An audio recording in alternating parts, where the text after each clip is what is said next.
अस्सलाम वालेकुम जी। Town planning and urban management का हमारा जो नेक्स्ट टॉपिक है वो है एंशियंट सिविलाइजेशन की planning. So let us start without any delay.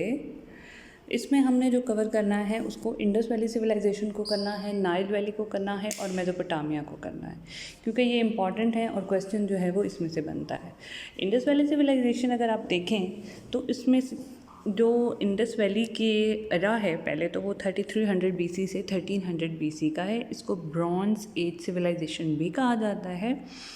और यहाँ पे जो शहर आबाद थे वो इस तरह से थे कि सिटी को दो पार्ट्स में डिवाइड किया गया था।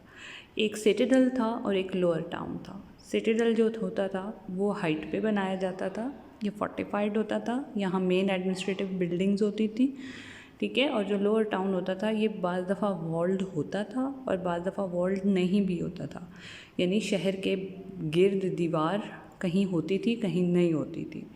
स्ट्रीट्स का पैटर्न ग्रिड पैटर्न था। ग्रिड पैटर्न वो होता है जहाँ पर दो स्ट्रीट एक दूसरे को 90 के एंगल पर मीट कर रही होती हैं। स्ट्रीट्स यहाँ पर वाइड इनफ थी और जो इनकी विड्थ थी वो 9 से 33 फीट तक थी।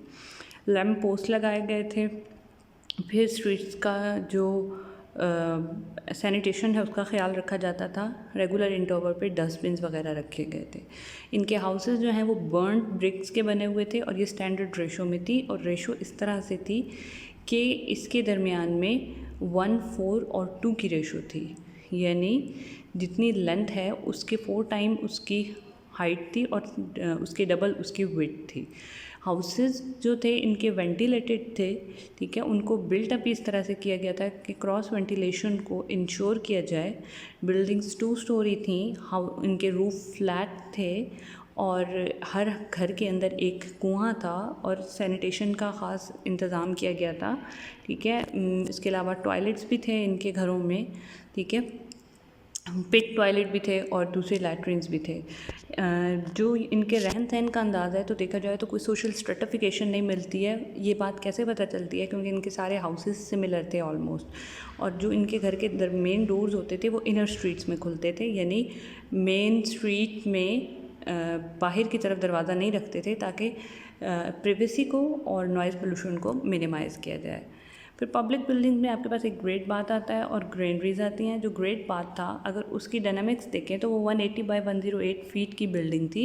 इसमें जो बाथ था वो 39 बाय 23 फीट का था और 8 फीट इसकी डेप्थ थी। इसके फ्लोर को जिप्सम और बिटुमेन से कवर किया गया था, ठीक है। और ये अभी जब एक्सकेवेशन हुई है तब तक इसका फ्लोर इंटैक्ट है। इतना उन्होंने हाईली इसको एडवांस्ड फॉर्म में बनाया था। टैंक को फिल करने के लिए वाटर पाइप था, उसके साथ ड्रेनेज सिस्टम भी अटैच था। और ये जो आपका बाथ था ये डाउन स्टेयर्स था और इसके इर्द गिर्द चेंजिंग रूम्स बने हुए थे। इट फील लाइक कि किसी रिचुअल बाथिंग के लिए इसको यूज़ किया जाता था। ये आपके पास पब्लिक बाथ आ गया, पिक्चर में आप इसको देख सकते हैं, ठीक है। और 2 साइड से आप एंटर हो सकते थे इसके अंदर। फिर ग्रेनरी है। ग्रेनरी हड़प्पा में जो है एक्सकेवेट हुई है। इसकी जो है डायमेंशंस वो 160 फीट टू 135 फीट की हैं और ग्रेनरी के साथ 2 रूम भी अटैच थे और एक कॉमन कोर्टयार्ड भी अटैच था, ठीक है। तो पब्लिक ग्रेन्स वगैरह को स्टोर करने के लिए इसको यूज़ किया जाता था, ठीक है। ये आप देख सकते हैं। नेक्स्ट इनका ड्रेनेज सिस्टम है। इंडस वैली को जैसे कि आप सबको पता है कि बहुत पॉपुलैरिटी हासिल है अपने ड्रेनेज सिस्टम की वजह से। ये अपने टाइम से बहुत ज़्यादा एडवांस थे।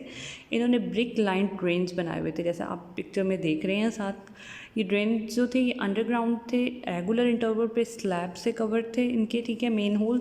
फिर इसके अलावा इस जो ड्रेनेज सिस्टम था वो पूरे शहर का इस तरह से था कि इंक्लिनेशन एंगल फेवर करता था वाटर की मूवमेंट को, स्लग्ड वाटर की मूवमेंट को आउटसाइड द सिटी, ठीक है। बाज़ दफ़ा ये होता है ना कि अगर ज़मीन का इंक्लिनेशन एंगल ठीक नहीं होता तो इवन आप अपने रूम में भी देख लें तो जब आप उसको वॉश करते हैं तो वो पानी को निकालने में मुश्किल होती है।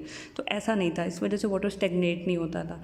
फिर ये जो ड्रेन थे कहीं कहीं पे ये सेडिमेशन टैंक के तौर पर भी काम करते थे, ठीक है। जो सॉलिड होता था वो नीचे बैठ जाता था और जो स्लज वाटर होता था उसको जो है पहले एक पूल में इकट्ठा किया जाता था और फिर उसको फाइनली जो है वो रिवर में ड्रेन कर दिया जाता था। फिर जो रेन वाटर था उसका ड्रेनेज सेपरेट था।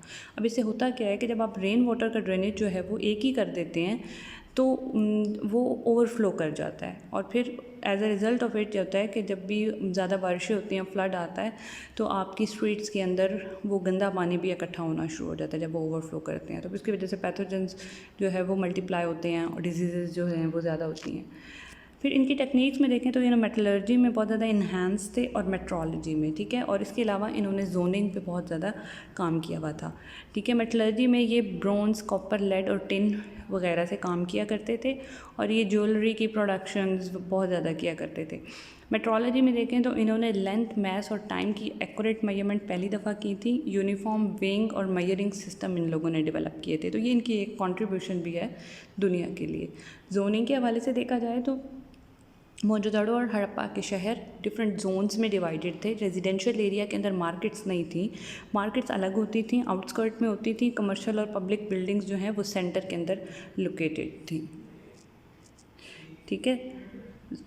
ये कुछ जो आपको वहाँ से मिले हैं एक्सकेवेट होके, तो वो टूल्स जो है यहाँ पर पिक्चर में आप देख सकते हैं। जोनिंग की वजह से सिटी जो है वो एक एफिशिएंट लेआउट उसका बनता है। फीचर्स देखें तो गवर्नेंस अथॉरिटी के हवाले से इसमें डिफरेंट स्कूल ऑफ थॉट हैं। कुछ कहते हैं कि एक सिंगल अथॉरिटी थी, सिंगल स्टेट थी, जिसके अंडर ये सारे हड़प्पन सिविलाइजेशन और मोहनजोदड़ो की सिविलाइजेशन उसके अंडर आती थी। लेकिन कुछ स्कूल ऑफ थॉट ये कहते हैं कि ऐसा नहीं था, इनके इंडिपेंडेंट रूलर्स थे। अब वजह यह है कि क्योंकि इंडस वैली का स्क्रिप्ट डिसफर नहीं हो सका, तो बहुत सारी चीज़ों के बारे में थ्योराइजेशन है। लेकिन हाँ, ये बात कंफर्म है कि यहाँ पर कोई स्लेव सिस्टम नहीं था। इनकी सोसाइटी जो थी वो ऑलमोस्ट एग्लिटेरियन सोसाइटी थी। इनकम इनइक्वालिटीज़ बहुत ज़्यादा नहीं थी। फीचर्स देखें राइटिंग सिस्टम में, यह है कि आपको बहुत सारे सिंबल्स मिले हैं, सील्स मिले हैं, ठीक है। इसके अलावा साइन बोर्ड्स मिले हैं। लेकिन बात वो ये है कि इंडस वैली का जो स्क्रिप्ट है वो डिसफर नहीं हो सका। जो इनका लॉन्गेस्ट सिंबल है वो 34 सिंबल्स की लेंथ से बना हुआ है, और ये कॉपर प्लेट में ढोलवरिया में आपको मिलता है, ठीक है। कि इनके डिफरेंट साइन एंड सिंबल्स हैं राइटिंग्स की पिक्चर में। इजिप्शियन सिविलाइजेशन देख लेते हैं। इजिप्शियन सिविलाइजेशन जो है ये नाइल वैली सिविलाइजेशन है, रिवर नाइल के अराउंड इसने फ्लरिश किया, ठीक है। और इसमें दो तरह के टाउन्स थे, एक वो जो naturally under the climatic condition develop हुए, और एक वो जिनको प्लांट करके बनाया गया, तो उनको डेमी सिटीज़ कहा जाता है, जो प्लांट वहाँ यहाँ पर शहर थे। पैटर्न्स देखें तो ये भी ग्रिड पैटर्न्स थे। मोनूमेंटल स्ट्रक्चर्स तो उन्होंने बहुत ज़्यादा बनाए हैं, जैसे कि पिरामिड्स आप सबको पता है, अहराम मिस्र बहुत मशहूर हैं, ठीक है। और ये मतलब one of the wonder of the world है। इरिगेशन सिस्टम इनका बहुत ज़्यादा हाईली इफ़िशेंट था। ड्रेन वाटर की मैनेजमेंट इनकी बहुत अच्छी थी, क्योंकि हर साल फ्लड आया करता था, ठीक है। और उस फ्लड वाटर को ही वो इरिगेशन के लिए भी यूज़ करते थे, और उस फ्लड वाटर से अपने जो सिटीज़ थे उसको बचाते भी थे, ठीक है। इनकी पब्लिक बिल्डिंग्स भी थी, ठीक है, जो कि एडमिनिस्ट्रेटिव पर्पस के लिए यूज़ होती थी। फिर रिलीजियस साइट्स भी एक्सकेवेट हुई हैं, ठीक है। और पब्लिक स्पेसेस भी थी जिसमें पार्क्स वगैरह मिलते हैं। इनके सारे शहर वॉल्ड थे, वॉल्ड सिटीज़ थे, ठीक है। और सैनिटेशन का सिस्टम भी था, हाईली एडवांस एंड सोफिस्टिकेटेड नहीं था like Indus valley, but they have also developed this system. Transportation के लिए ये शिप यूज़ किया करते थे, शिप्स ये बनाते भी थे, और ये फिर उसको ट्रांसपोर्टेशन नेटवर्क के लिए यूज़ करते थे, और उसके थ्रू ये तिजारत किया करते थे, ठीक है। ये ग्रिड पैटर्न है जो शहर का एक पूरा ओवरऑल इनका नक्शा है। इनकी डेवलप सिटीज़ में एग्जांपल दैर अल मदीना की है, तेल दाबा की है, अमारा की है। ये वो शहर हैं जो इन्होंने बसाए थे। अब इनसे हम क्या लेसन्स लर्न कर सकते हैं कि इनके हाउसेस बिल्ड थे हाई लैंड के ऊपर ताकि फ्लडिंग को अवॉइड किया जा सके। यानी बैंकिंग रिवर इंकैचमेंट के नज़दीक आज भी अगर हमने कोई करनी है डेवलपमेंट, तो इस चीज़ को ज़ाहिर माइंड में रखना चाहिए कि हमने फ्लडिंग को माइंड में रखना है, फ्लडिंग हो सकती है, ठीक है। फिर उसके बाद वाटर चैनल्स बनाए ड्रेन करने के लिए फ्लड वाटर को। जोनिंग के प्रिंसिपल पर अपने शहरों को बसाया। शहर में आपको एक सिमेट्री, एक यूनिफॉर्म पैटर्न, एक ज्योमेट्री नज़र आती है, ठीक है। इन्होंने नाइलोमीटर इन्वेंट किया, वो टेक्नोलॉजी इन्वेंट की जो इनके वक्त के लिहाज से ज़रूरी थी वाटर लेवल को चेक करने के लिए।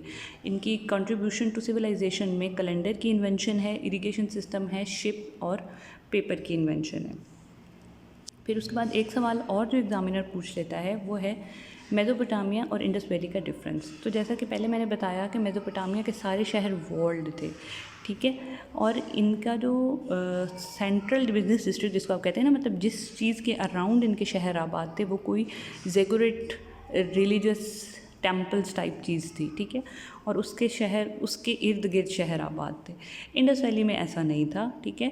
और इंडस वैली के सारे शहर वॉल्ड भी नहीं थे। फिर मेसोपोटामिया के लोग वॉरियर लोग थे, ठीक है। इन्होंने knives, lens points, arrowheads, axis sword, daggers, ये चीज़ें बहुत ज़्यादा बनाई। जबकि इंडस वैली के लोग जो हैं इनकी कोई बहुत ज़्यादा राइवलरीज नहीं थी। ये लोग काम, कूल और इनकी सिविलाइजेशनल ग्रोथ बहुत ज़्यादा है।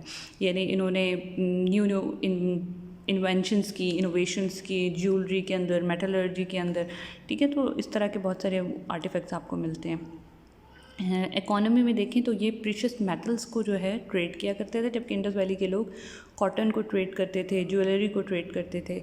फूड एंड फार्मिंग में देखें तो ग्रीवफ्लेक्स मेसोपोटामिया की जो है वो कैश क्रॉप थी, मेन क्रॉप थी, सॉरी कैश क्रॉप नहीं थी। जबकि यहाँ पर इंडस वैली के अंदर देखा जाए तो ये लोग मेलन, लेटस, बार्ले, ये सारी चीज़ें जो है कल्टिवेट करते थे। लैंग्वेज और आर्ट में देखें तो मेसोपोटामिया के लोग जो थे, ये आपने याद रखना है कि पहली ज्यूरिसडिक्शनल राइटिंग, जुडिशियल राइटिंग्स यहाँ से मिलती हैं हमें।